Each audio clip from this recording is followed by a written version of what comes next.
여러분들에게 하나님의 축복이 함께 하시기를 바랍니다.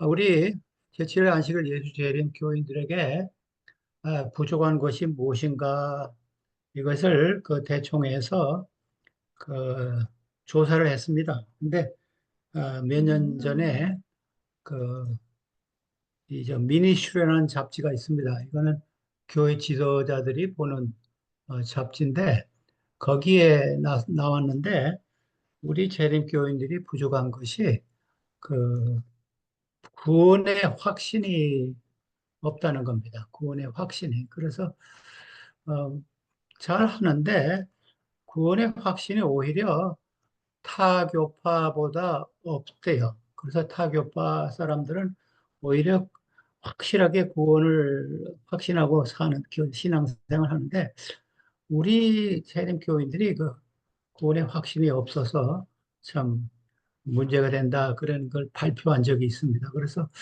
저도 이 생각을 많이 했는데 왜 구원의 확신이 없을까? 어, 근데 가장 큰 이유 중에 하나는요, 우리가 그 재림을 너무 강조하고 또 두 번째는 계명을 너무 강조해서 그렇지 않은가 그런 생각을 했습니다. 왜냐하면 그게 뭐 나쁜 건 아니지만 보십시오. 이 계시록 14장 12절 이 말씀은 재림교인들은 다 알아요. 이거 모르면 뭐 우리 재림교인들이 아니죠. 그런데 성도들의 인내가 여기 있나니 그들은 하나님의 계명과 예수에 대한 믿음을 지키는 자니라. 이 말씀 너무나 잘 알지요. 그 다음에 2장 17절에도 유사한 말씀이라. 용의 여자에게 분노하여 하나님의 남은 자손 곧 예수의 하나님의 계명과 예수의 증거를 가진 자로 더불어 싸우려고 바다 모래위에 섰더라. 그 두 성경절을 우리가 익히 잘 아는 말씀입니다. 근데 에, 그 말씀에 우리가 항상 저 생각에는 따라와야 할 것이 있어요. 그것이 이제 새 언약에 대한 이야기입니다. 새 언약에 대한 이야기다 같이 공유를 해야 돼요. 그래서 이게 뭐냐 하면요. 여러분들이 새 언약 잘 아시죠? 아, 또 내용을 뭐 에스겔 36장에도 있고 에레미야 31장에도 있고 여러 군데 있어요. 에스겔 11장 또 히브리 8장에도 나와요. 또 심지어 신명기에도 나옵니다. 신명기 30장 14절에 제가 뭐 다 열거할 수 없지만 우리가 그 계시록 12장 17절이나 14장 12절을 강조하면서 이 새 언약에 대한 것도 항상 같이 강조해야 되지 않을까 저는 그렇게 생각하는데 이 새 언약에 대해서는 그렇게 강조하는 것 같지 않아요. 또 내 영을 너희 속에 두어 너희로 내 율례를 행하게 하리니 너희가 내 규례를 지켜 행할지라. 여기 보면 이 새 언약의 그 주요 골자는 하나님이 해 주시겠다는 겁니다. 근데 얼핏 보면 계시록 14장 12절을 보면 성도들이 할 수 있는 것 같이 생각을 하는데 새 언약의 관계는 그게 아니에요. 하나님께서 성령을 우리 마음에 주셔서 우리가 율법을 행하게 도와주시겠다. 그래서 저는 계시록 14장 12절이나 2장 17절 말씀을 할 때 이 새 언약의 약속을 꼭 해야 되지 않을까 그런 생각을 많이 해요. 근데 그렇게 관계를 지어서 어, 하시는 설교는 제가 그렇게 많이 들지 못했어요. 그래서 참 이것이 우리 재림 교인들이 구원의 확신에 부족함을 가져오는 것이 아닌가 그런 생각도 했습니다. 근데 제가 첫 부분에는 우리와 하나님과의 관계에 대해서 좀 설명을 드리겠어요.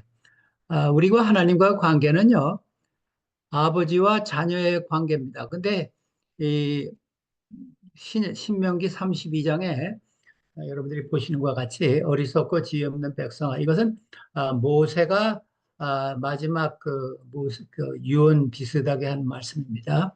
32장 6절 어리석고 지혜 없는 백성아 여호와께서 이같이 보답하느냐? 그는, 그러니까 하나님은 네 아버지시요 너를 지으신 이가 아니냐? 그렇다 이겁니다. 그가 너를 만드시고 너를 세우셨도다. 아, 아, 이 오경에서, 모세의 오경에서 하나님께서 우리의 아버지라는 것이 신명기 32장에 유일하게 나옵니다. 그 다음에 시편 89편에 보면요. 이거는 에단이라는 사람이 지었는데 다윗이 이 말을 했다고 하면서 어, 이 시편을 썼습니다. 그가 내게 부르기를 주는 나의 아버지시요. 그러니까 다윗이 하나님은 나의 아버지시요. 나의 하나님이시요. 나의 구원의 다윗이라 하리로다. 그래서 다윗도 아까 신명기에서는 모세도 하나님 우리 아버지라 그러고 여기서는 다윗도 우리의 아버지라 그랬습니다. 우리가 또 잘 아는 대로 신약에는 여러 군데가 있습니다. 요한복음 1장 12절 영접하는 자. 그러니까 영접하는 자가 뭐예요? 예수님의 이름을 믿는 자들에게는 하나님의 자녀가 되는 파워, 권세를 주셨으니 그랬어요. 그래서 옛날에 어느 어, 소년이 자기는 구원의 확신이 없었어요. 근데 어떤 집회에 가니까 이 성경 말씀을 받고 그대로 믿으면서 구원의 확신을 가지고 활기차게 신앙생활을 하는 걸 보았대. 그래서 그분이 나중에 유명한 그 감리교회 지도자가 됐는데 여기 보세요. 영접하는 자, 그 이름을 믿는 자들에게는 하나님의 자녀가 되는 권세를 주셨다 그랬어요. 그래서 예수님도 이 비슷한 말씀을 여러 번 하셨죠. 그 다음에 요한복음 15장은 여러분들이 잘 아시는 포도나무의 비유인데 예수님께서 나는 포도나무여 너희는 가지라. 그가 내 안에 내가 그 안에 거하면 사람이 열매를 많이 맺나니 너희가 나를 떠나서는 너희가 아무것도 할 수 없다 그랬습니다. 근데 여기서는 예수님과 우리 관계를 접붙임의 관계로 얘기했습니다. 여러분들 포도나무 접붙이는 걸 저는 한국에 있을 때 우리 집에서 했는데 에, 그 접붙이고 나서 이게 열매가 안 맺는다고 그냥 뽑아버리지 않아요. 기다려요. 아주 꽤 오랫동안 기다립니다. 그래서 여기서도 예수님도 이 접붙이는 관계를 얘기했기 때문에 굉장히 영속적인 관계로 얘기했어요. 그 다음에 사도 바울은요, 또 다른 관계로 얘기했습니다. 이 유명한 로마서 8장인데, 너희는 다시 무서워하는 종의 영을 받지 아니하고 양자 양녀의 영을 받았으므로 우리가 아빠 아버지라고 부르짖느니라. 그래서 우리를 이렇게 이 당시 신약 시대 예수님 당시는 입양을요 어린아이들만 하지 않고 나이 많은 분들이 자기 자녀가 없고 재산을 물려주면요 어른들도 많이 입양했습니다. 그런 맥락입니다. 그래서 우리를 입양 양자 양녀로 삼았다 그랬습니다. 저는 로마서 8장 15절을 쉽게 기억해요. 왜냐하면 우리나라가 해방된 지가 8.15 아닙니까? 그래서 우리 8.15에 다 해방이 됐어요. 그래서 제가 그렇게 800, 로마서 8장 15절을 기억하는데 여기서는 우리를 아답션 했다. 네, 그래서 우리가 뭐라 그래요? 하나님을 데디라 그래, 데디. 그래서 이게 아바, 그래서 이 아랍어로 아바라는 거는 영어로는 데디입니다. 이거 얼마나 우리하고 하나님하고 굉장히 친한 관계로 이것이 갈라디아 4장 5절에도 같은 말이 나와요. 그래서 우리를 하나님 우리가 나의 아버지, my daddy 이렇게 한다. 그래서 굉장히 오래가는 관계로 우리를 말씀했어요. 여러분들이 이 말씀도 잘 아시죠? 고린도후서 5장 17절. 그런즉 누구든지 그리스도 안에 있으면 새로운 피조물이라. 이전 것은 지나갔으니 보라 새 것이 되었다. 여기서 이 new creation이라 그랬어요. 우리를요, 여러분 집 질 때 잘 보세요.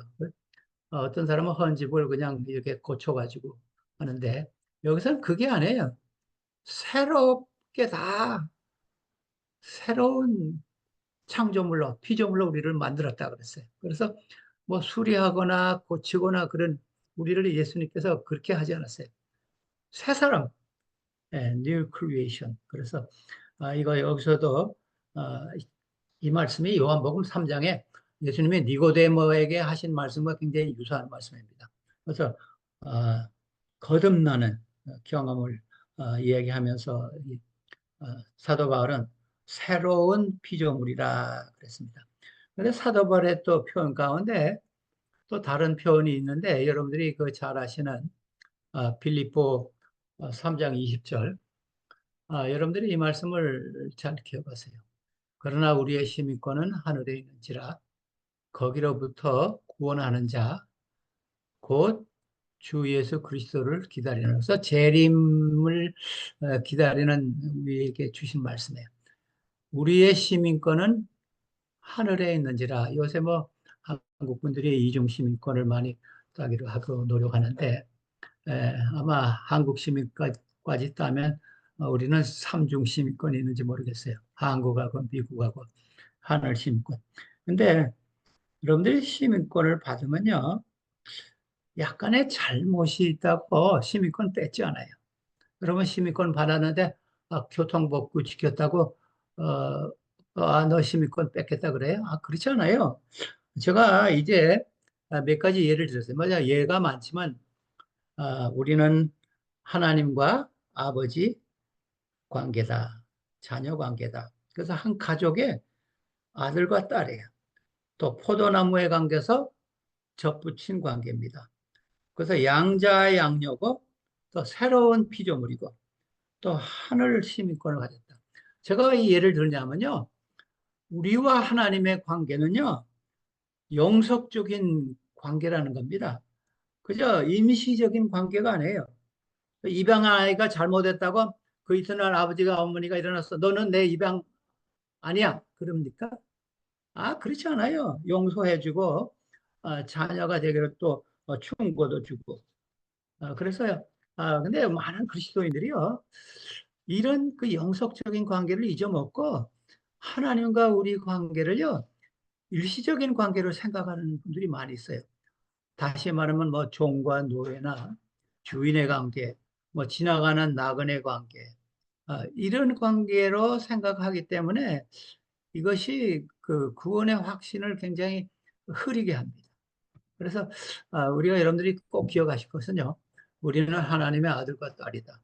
우리의 시민권은 하늘에 있다. 우리는 예수님에게 접붙인 자들이다. 우리는 양자 양녀다. 이런 것을 생각하시면 참 구원의 확신을 갖는 데 도움이 됩니다.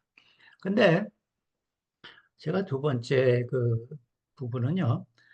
우리 구원의 확신을 방해하는 것들이 있습니다. 그것이 뭐냐면요. 처음에는요. 첫째는요. 어, 이 우리가 죄에 대해서 용서받다는 것을 잊어먹고 죄책감, 영어로 하면 guilty feeling을 갖고 있는 분들이 꽤 많아요. 어, 제가 이 말씀, 이 guilty feeling을 생각하면서 요셉의 형들을 생각했어요. 요셉의 형들이 이 아버지 야곱하고 17년간 같이 살았어요. 그러니까 다 이제 야곱이 130세에 요셉을 다시 만나가지고 147세에 죽어서 그 17년 동안 길게 요셉하고 요셉 형제들이 재밌게 살았어요. 근데 17년이 지난 후에 형들이 겁이 났습니다. 이제 아버지가 죽어서 아버지가 우리를 그 완충제 역할을 하는데 아버지가 돌아갔기 때문에 우리 원수를 갚지 않을까 그랬어요. 그래서 요셉의 형들이 그들의 아버지가 죽었음을 보고 말하되 요셉이 혹시 우리를 미워하여 우리가 그에게 행한 모든 악을 다 갚지는 않을까. 창세기 15장, 50장 15절에 이런 생각했어요. 그러니까 요셉이 얼마나 마음이 아팠겠습니까? 그래서 50장 17절 두 절 후에 보니까 요셉이 울었다 그랬어요. 우리 형님들이 나를 왜 이렇게 이해하지 못할까? 아마 하나님의 심정 같아요. 여러분들이 아신 바와 같이 창세기의 요셉 이야기는 예수님 이야기, 하나님 이야기를 우리가 다 아는데, 야, 내가 벌써 나는 너희들이 나를 팔아넘길 때 다 용서했는데, 너희들이 아직도 그 guilty feeling, 죄책감을 갖고 있는 거야. 그래서 요셉이 너무 슬퍼서 50장 17절을 보면요. 요셉이 울었다 그랬습니다. 요셉이 제가 울었다는 기사를 바로 이제 찾아보니까 7번인가 나오더라고요. 하나님의 심정이죠. 그래서 참 우리가 여러분들 혹시 죄책감 갖고 계세요? 내가 옛날에 무슨 죄 지었는데 우리가 회개하고 하나님에게 용서를 구하면 용서해 주시고 다 잊어먹으셔야 돼요. 이사야 55장 7절에 보면요. 악인은 그의 길을 불의한 자는 그의 생각을 버리고 여호와께 돌아오라. 그리하면 그가 긍휼히 여기시리라. 우리 하나님께 돌아오라. 그가 너그럽게 용서하시리라. 여기 너그럽게 abundantly he will forgive you 그랬어요. 우리 하나님은요 용서하시기를 기뻐하신다 그랬어요. 너무 마지못해 근데 다른 종교에서는 우리가 뭐 열심히 고행하고 막 빌고 해야 아, 뭐 영어로 하면 reluctantly 마지못해 기도 용서해 주시는데 여기 이 말씀은 뭐라 그래요? 하나님은 용서해 주기를 기뻐하셔요. 그래서 우리를 아주 아, 그 8절에 보니까 그 다음 절 제가 성경절이 너무 많아서 다 쓰지 않았는데 그 다음 절을 보니까 왜냐하면 내 생각이 너희 생각과 다르며 내 길은 너희 길과 다름이니라. 여호와의 말씀이니라. 그것이 그 다음 절에 나옵니다. 나는 너희 사람들 같이 용서해주고 기억하고 용서하기를 싫어하는 그런 분이 아니라는 겁니다. 용서하기를 좋아하셔서 내 생각이 너희 생각과 다르다. 우리 인간들은요, 좀 옹졸한 것 같아요. 우리 화해하고 용서해주고 나서도 그 사람 보면 또 생각이 나요. 근데 하나님은 그렇지 않아요. 우리 사람들보다 훨씬 너그러우시고 또 용서하시기를 기뻐하신다고. 용서에 대한 아, 제가 말도 많이 할 수 있지만 제가 이 한성경절을 좀 찾고 여러분들과 같이 생각해 보자 합니다. 그 에레미야 31장 34절 이 하나님의 용서에 대해서 여러 가지 표현이 있는데 저는 아, 하나님의 용서에 대해서 이 말씀을 아주 좋아합니다. 그들이 다시는 각기 이웃과 형제를 가르쳐 이르기를 에레미야 31장 30절 이게 새 언약에 관한 말씀하면서 이 말씀했어요. 너는 여호와를 알라 하지 아니하리니 이는 작은 자부터 큰 자까지 다 나를 알기 때문이라. 내가 그들의 악행을 사하고 다시는 그 죄를 기억하지 아니하리라. 여호와의 말씀이니라. 여기 마지막 부분에 뭐라 그랬어요? 하나님께서 용서해 주시고 죄를 다시 기억하지 아니하리라 그랬어요. 우리 인간은요, 용서해 주고도 참 연약한 인간이기 때문에 자꾸 기억나요. 그 사람을 보면. 근데 하나님은요, 용서하시고 기억하시지 않는다 그랬어요. 근데 하나님께서 잊어버리신다는 것은 이 하는 게밖에 없어요. 용서한 죄는 하나님이 잊어버리시고 기억하지 아니한다. 이런 하나님이기 때문에 여러분들이 하늘에 가서 좀 떳떳하게 살 수 있어요. 여러분들이 큰 죄를 짓고 용서받고 하늘에 갔는데 하나님이 저 사람 살인범 했다. 저 사람 도둑질했다 하시면 어떻게 되겠어요? 네. 그래서 하나님은 우리가 용서를 구한 죄를 용서해 주시고 기억하지도 않는다 그랬어요. 어, 여러분 요한일서 3장 20절 이 말씀, 이 말씀 저는 굉장히 좋아합니다. 이는 우리 마음이 혹 우리를 책망할 일이 있어도 하나님은 우리 마음보다 크시고 모든 것을 아시기 때문입니다. 근데 바로 전절에는요, 우리가 하나님 앞에 담대하게 설 수 있다. 그런 말씀하고 이 말씀이 나옵니다. 다시 말하면 이 말씀이 무슨 말씀이냐 하면요. 우리 마음이 우리를 책망할 이게 뭡니까? 죄책감입니다. 우리 마음이 혹 죄책감이 있어도 하나님은 우리보다 도량이 마음이 크시고 넓으신 분이시기 때문에 우리를 이해하신다는 겁니다. 죄책감 버리라는 겁니다. 이 말씀은. 그래서 우리가 주님 앞에 담대하게 신앙생활을 할 수 있다고 그 전에 말씀이 나옵니다. 그 다음에 우리가 이 구원의 확신을 방해하는 요인 중에 하나가요. 제가 생각하기에는요, 이 죄책감 다음에 이 느낌입니다. 느낌, feeling. 그래서 로마서 6장은 침례에 대한 장인데 침례에 대한 장을 하고 나서 로마서 6장 11절에 사도 바울이 이런 말씀했습니다. 이와 같이 너희도 너희 자신을 죄에 대해서는 죽은 자여지 침례받은 사람 얘기니까 우리 자신이 죄에 대해서 죽었지요. 그리스도 예수 안에서 하나님께 대하여는 살아있는 자로 여길지어다 그랬어요. 근데 이 마지막 단어 잘 보세요. 여길지어다 하는 것은요, 뭐, count yourself, 뭐, 그렇게도 번역했고, NIV는, 킹 제임스에는 reckon yourself, 그리고, 그 다른 성경에는 think of yourself 그랬어요. 이게 뭐냐 하면요, 내가 이제 침례를 받은 후에 내가 죄에 대해서 죽었고, 하나님에 대해서 사는 자로 아직 느낌이 안 와요. 느낌이 안 나오는데, 그렇게 여기라는 겁니다.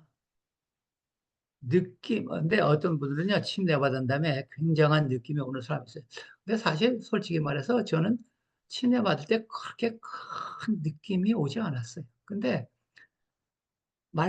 하나님께서 죄에 대해서, 이제 네 죄를, 과거를 다 용서해 줬다. 그게 그냥 믿으라는 겁니다. 그대로 믿고 행동하라는 겁니다. 여기라는 겁니다. 아, 베드로도요, 제가 다시 그 베드로 이야기하면요. 베드로는, 아, 이 예수님이 베드로를 부르실 때 사건인데, 예수님이 그 베드로를 그 어디다 던지라, 그물을 던지라 그러는데, 시몬 베드로 대답하여 이르되, 누가복음 5장, 선생님, 우리가 밤이 새도록 수고하고 잡은 것이 없지만, 말씀에 의지하여 내가 그물을 내리리다. 여기 말씀에 의지하여 그랬어요. 내가 여기 밤새도록 잡으려고 하는데 하나도 못 잡았는데, 거기 던져도 안 될 것 같습니다. 그러지 않았어요. 내 느낌은 오지 않습니다. 근데 베드로가 뭐라 했어요? 예, 네, 예수님 말씀에 의지해서 순종하겠습니다. 그래서 우리가 말씀을 믿고 그대로 믿어야지 우리 느낌이 올 때까지 기다리면 하지 말라는 겁니다. 그래서 시편 119편 42절에 보면요. 내가 주의 말씀을 의지합니다. 그런 말씀이 나와요. 하나님의 말씀을 I trust in your word. 나는 하나님의 말씀을 의지하고 믿습니다. 뭐 느낌이 올 때까지 기다리지 말라는 겁니다. 그래서 베드로도 요한복음 6장에 시몬은 베드로가 예수님이 이적을 행하고 뭐 이런 것을 행하고 내가 살이라 피라 말씀하니까 사람들이 막 다 떠나갔어요.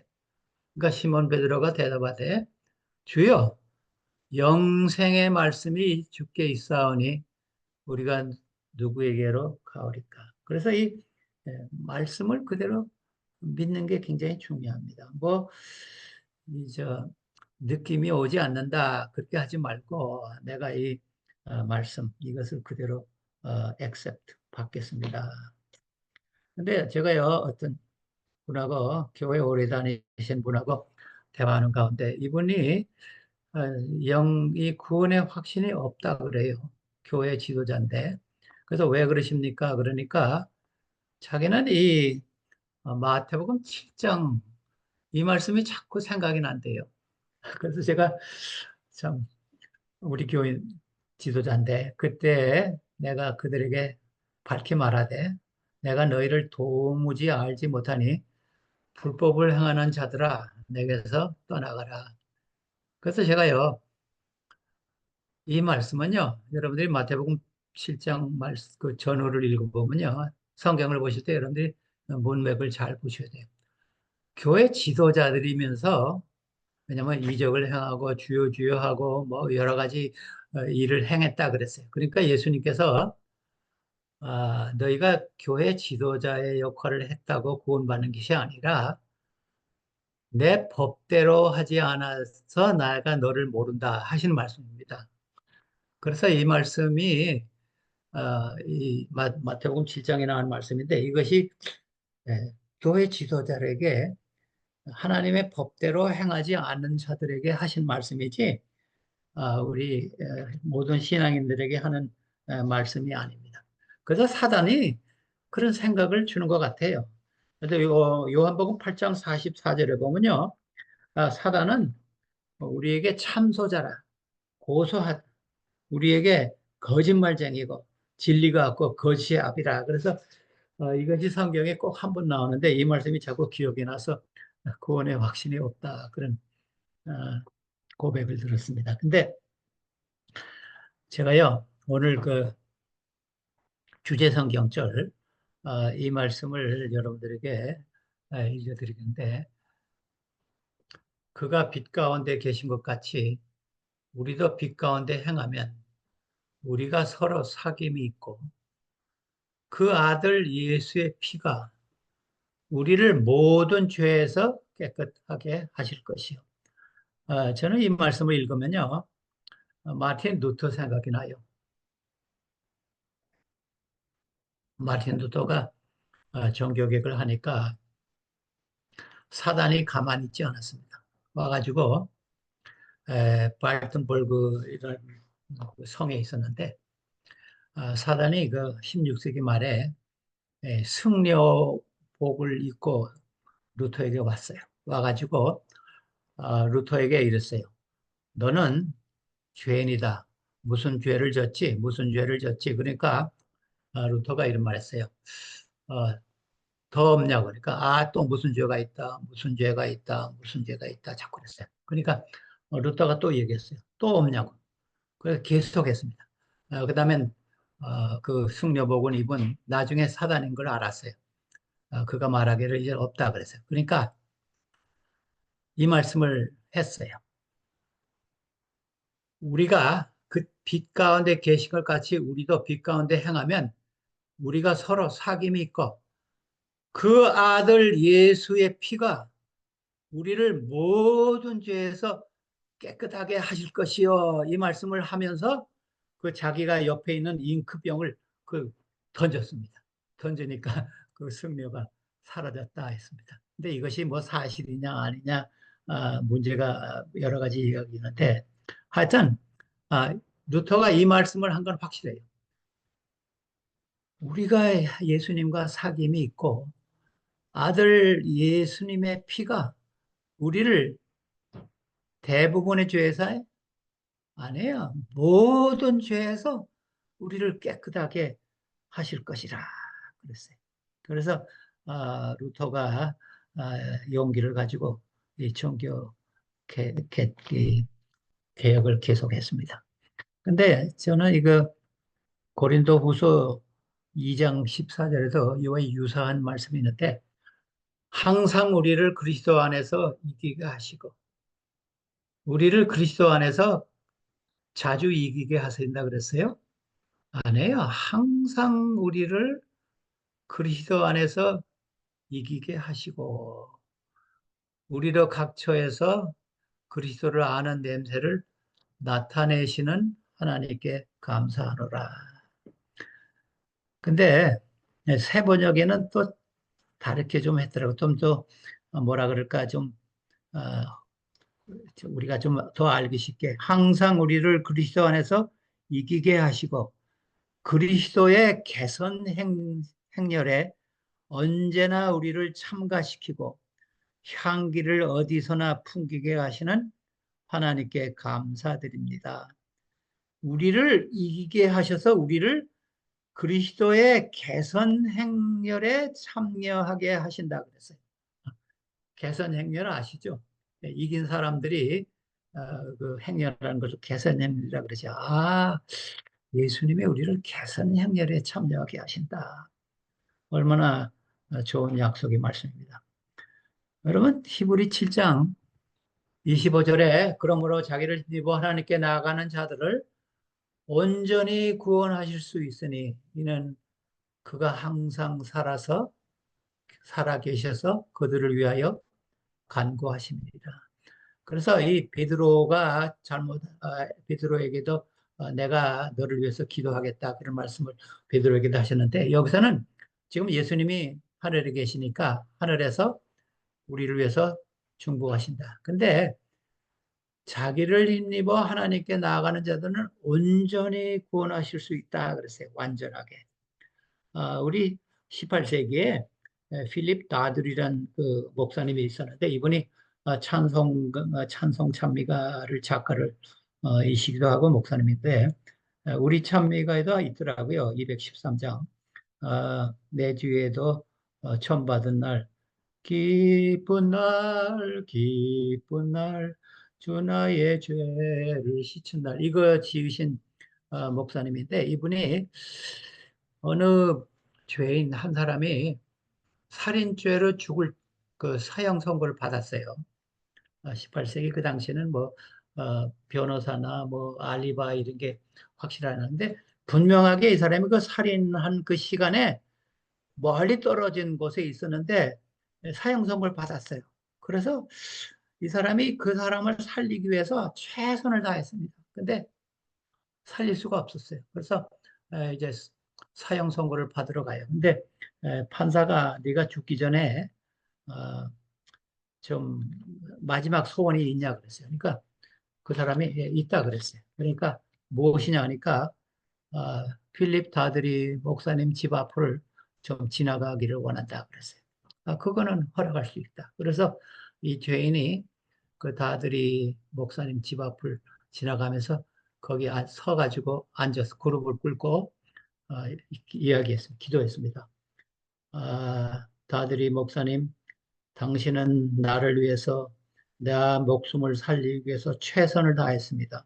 그래서 내 피 한 방울 한 방울, 내 땀 방울, 내 모든 것을 당신에게 바쳐서 감사의 말씀을 드립니다 하면서 사형장으로 갔습니다.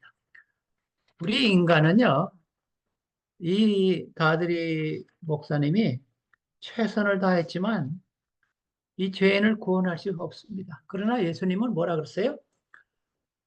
자기를 힘입어 하나님께 나아가는 자들은 온전히 구원하실 수 있다 그랬습니다. 완전하게 구원할 수 있습니다. 왜냐하면 그가 항상 살아서 우리를 위해서 간구하신다 그랬습니다. 제가 꽤 오래전에 이 괌에 선교사로 여름에 3번 갔다 왔습니다. 3개월 동안 3번 갔다 왔어요. 근데 처음에 갔을 때 제가 그 한번 가보고 싶은 곳이 있었어요. 그게 뭐냐면요. 2차 대전 당시에 아, 쇼코이 요코이라는 하사가 있었습니다. 이 요코이 하사가 숨어 있는 동굴입니다. 요코이 케이브라고 그러는데 여러분들이 흥미가 있었으면 쳐보세요. 요코이 YOKOI 케이브 괌에서. 근데 왜 이 케이브가 동굴이 유명하냐면요. 이분이 일본 그 군에 들어갈 때 상사가 와서 항복하고 나오라 하기 전에는 절대 항복하지 말라 그런 명령을 받았대요. 근데 아, 이분이 전쟁이 끝났는데 전쟁이 안 끝난 줄 알고 이 동굴에 숨어 살았어요. 27년간 살았어요. 전쟁이 끝난 다음에. 그래서 나중에 세 명이 같이 있었는데 두 명은 죽고 이 한 사람만 살았는데 27년간 제가 그래서 여기 들어가 봤어요. 근데 저는 뭐 하루도 못 자겠더라고요. 근데 그 옆에 물이 있어가지고 물고기도 잡아먹고 뱀도 잡아먹고 뭐 새도 잡아먹고 하면서 살았어요. 그래서 비행기만 지나가면 이 안으로 들어가고 있어요. 그래서 제가 무슨 생각을 했냐면요. 제가 이거 찾아가 보고 우리 그리스도인들이 이 욕고의 하사처럼 살지 않은가. 이미 전쟁은 끝났는데 아직도 사단하고 전쟁하는 패잔병처럼 살고 있지 않는가. 나중에 이 사람이 일본으로 돌아가서 영웅이 되고 돌아가 죽었는데 1997년에 돌아가더라고요. 근데 이겨놓은 전쟁인데 왜 여고의 하스처럼 우리가 신앙생활을 하지 않는가 그런 생각을 했습니다. 그래서 여러분들이 참 이 죄책감 버리시고 하나님의 용서하심을 믿고 떳떳하게 신앙생활을 하셔야 됩니다. 시편 18편 중에 내가 환난 중에 여호와께 하나님의 나의 하나님께 부르짖었더니 그가 그의 성전에서 내 소리를 들으시며 그의 앞에서 나의 부르짖음이 그 귀에 들렸도다. 이거 시편 18편 다윗이 근데 이 보세요. 내가 환난 중에 여호와께 아뢰매 하나님께서 들으셨다. 그랬는데 그 다음 성경절하고 한번 비교해 보세요. 여러분들이 좀 생각해 보세요. 이사야에 있는 말씀이 보라 하나님은 나의 구원이시라. 내가 신뢰하고 두려움이 없으리니 주 여호와는 나의 힘이시며 나의 노래시며 나의 구원이십니다. 여러분들이 이 이사야 12장 2절 말씀하고 그 시편 18장 6절 말씀하고 차이점을 아시겠어요? 자세히 읽으면 차이점을 발견하실 수 있을 텐데 이 시편 18편 6절은요. 내가 어려울 때 하나님을 찾겠다 그런 어, 맥락이에요. 근데 이사야 12장 2절은 내가 항상 하나님을 나의 구원이시고 신뢰해서 구원 없으시라 그랬어요. 제가 왜 이 성경절을 비교하라고 그러면요. 우리 앞에 시편 그 성경절은요. 우리 어, 구원의 확신이 없다고 구원받지 않는다고는 제가 말할 수 없어요. 근데 우리가 여행할 때 여러분들 비행기 여행이나 기차 여행할 때 비행기 여행에는 특등성이 있고 비즈니스석이 있지 1등석 있고 그다음에 3등석 이코노미 시트 있고 그다음에 급행 뭐 완행 기차에도 등급이 있어요. 근데 우리가 구원의 확신이 없으면요 이 완행 열차나 이 일반석을 타고 가고 이 구원의 확신이 있으면 이 특등석이나 비즈니스석을 타고 가지 않는가 그런 생각이에요. 보세요. 우리가 어려움을 당할 때 하나님을 찾는 사람은 굉장히 힘들게 신앙생활해요. 근데 하나님을 내가 항상 신뢰해서 어려움을 당할 때나 순탄할 때나 내가 노래하면서 구원의 확신 속에 살아가겠다. 이렇게 여러분들이 가능하면요. 아, 일반석 타시지 마시고 특등석 타시고 신앙생활 하세요. 옛날에 한국에 그런 이야기 여러분 아시죠? 어떤 지게를 열심히 지고 가는 그 할아버지한테 그 선교사가 세워가지고 타라 그러니까 타고 한참 가보니까 그 추럭 뒤에 보니까 지게를 아직 쥐고 있어요. 그래서 왜 그러십니까? 하니까 이거 타기도 미안한데 짐까지 내려놓겠습니까? 여러분 우리 그런 신앙 생활하는지 모르겠습니다. 우리가 참 하나님을 신뢰하고 참 하나님의 뜻대로 살아가면서 참 어, 구원의 확신 속에 살아가야 되겠습니다. 제가 아, 우리가 잘 아는 화이트 여사의 글 중에요. 1915년에 돌아가셨죠. 근데 제가 한 얼마 전에 제일 마지막으로 말타 크리퍼라는 그 독일에 사는 그 젊은 여인에게 편지한 것이 나왔어요. 그래서 이것이 화이트 부인에 쓴 편지의 마지막 편지입니다. 근데 이 말타 크리퍼라는 여자가 아주 신앙인인데 구원의 확신이 없어서 하나님의 사업을 하는 여인인데 독일 출판사에서 자기가 그만둘라 그랬어요. 이 죄책감에 눌려가지고. 그래서 어느 목사님이 편지를 하나 써달라 그래가지고 옆에서 그걸 보는, 그래서 이 편지를 쓰셨습니다. 이 편지를 내가 다 원문도 갖고 있는데 다 읽을 수 없고 몇 가지만 발췌했습니다. 자매의 무능함과 결정을 이야기하지 마십시오. 절망이 그대를 짓누를 때는 나를 위해 살아계시고 중보하시는 예수님을 바라보십시오. 은혜가 받을 자격이 없는 자들에게 주어진 것입니다. 우리가 은혜를 찾아가는 것이 아니라 은혜가 우리를 찾아오는 것입니다. 우리가 은혜를 받을 만한 가치가 없기 때문에 그것을 후히 주시고 목마른 자같이 찾아 구할 때 하나님께서 우리에게 은혜 주시기를 기뻐하십니다. 우리의 필요가 그분께서 주시는 은혜의 선물을 받을 수 있다는 확신과 자격이 되는 것입니다.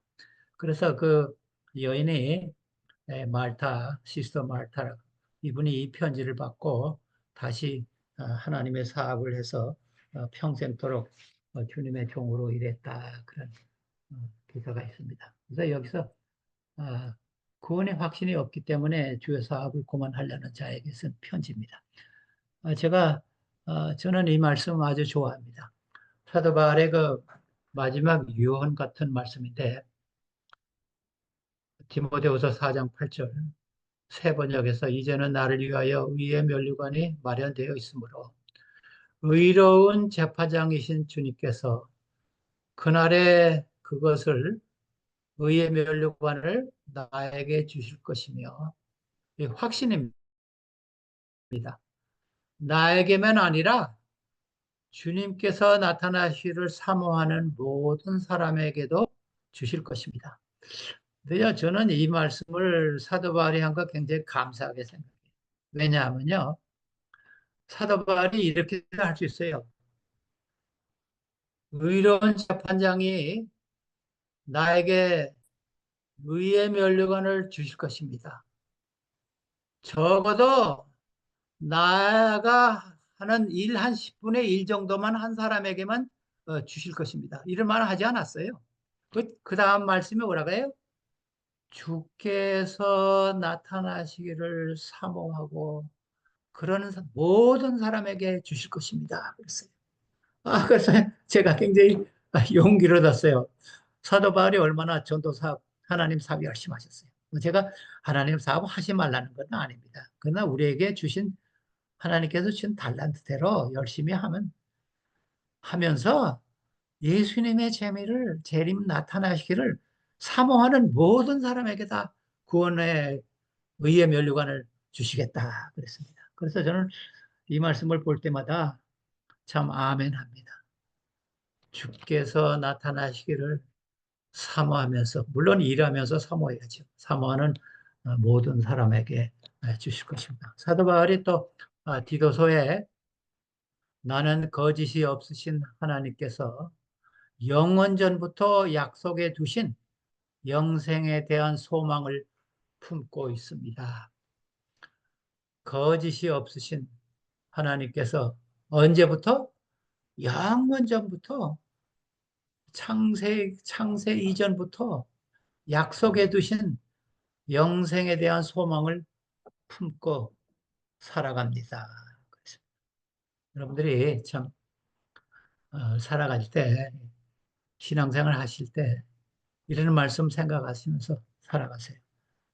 제가 마지막으로 빌립보 1장 6절 말씀. 너희 안에 너희 안에서 착한 일을 시작하신 이가 그리스도 예수의 날까지 이루실 줄을 우리는 확신하노라.